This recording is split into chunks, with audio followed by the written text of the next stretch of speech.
All right, so I'm looking at this problem. The first thing I would probably do is just maybe factor out a squared.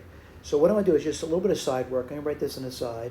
I'm gonna write a squared minus x squared. And then I'm gonna write down a squared, 1 minus, that's gonna be x over a, quantity squared. That's not so bad.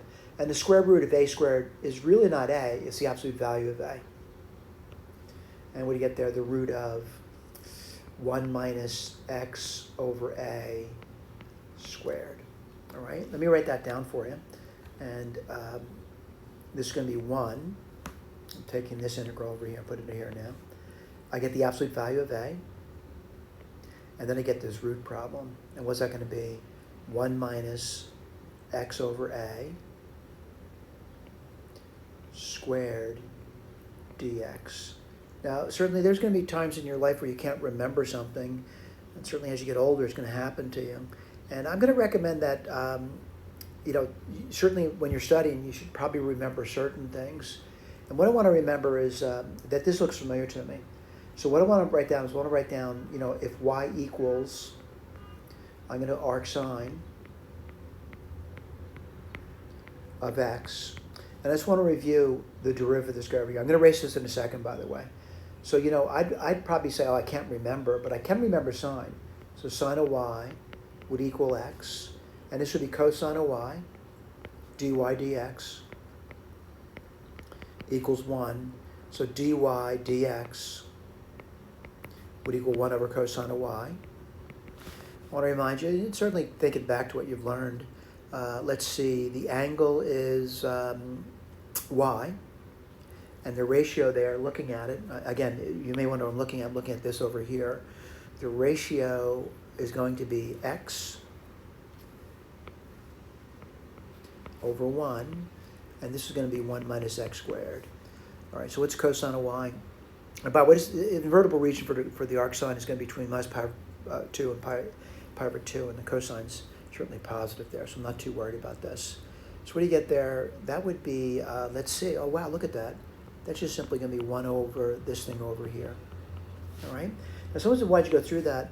I'm starting to recognize, right? Like if this were u here, I would know its antiderivative. All right? Now it's not u, so what I'm going to do is I'm going to make a u substitution. All right? So I'll put this over here. This is 1 over the absolute value of a. I'm going to put 1 over here. I'm going to put down 1 minus u squared. And I want to put out u is equal to x over a. So du would be 1 over a dx. Or a du would be the dx then. So I'm going to put the a here, and I put the du over here. All right? Now what do I notice about this over here? I could write its antiderivative down. It's going to be a of the absolute value of a times, well, I just did that, right? So it's going to be arc sine of u. What's u? It's simply just x over a plus some constant of integration. Put a little box in that. Let me go over here. Look at the k. I'm seeing this over here. I'm seeing this over here. And everything's good to go. I just want to briefly discuss with you, maybe on second thought, seeing it differently, seeing it as a u substitution problem, or I should say trig substitution, not u substitution. So let me just briefly go through it with you. X equals, I get a trig substitution over here, a sine theta. Dx is equal to a cosine theta d theta, and popping it in. And what am I popping in? Well, a squared. Well, what's x squared? It's a squared sine squared. What's this thing? Fairly simple. I'm still doing the same thing of factoring out, the top, I'm factoring in a out from the top, the absolute value a, just like we did prior.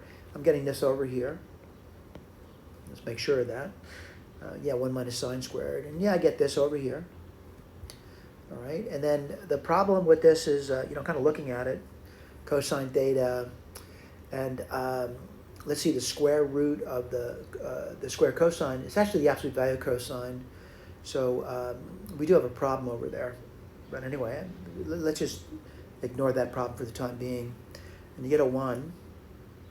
Antiderivative of that is theta. And then the arc sine of that theta, going back up here, let's write that down. It's going to be x over a, and that's sine of theta. And the arc sine of that's going to be the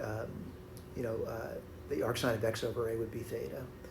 All right, so this worked out nicely too. Does it lead to the same answer?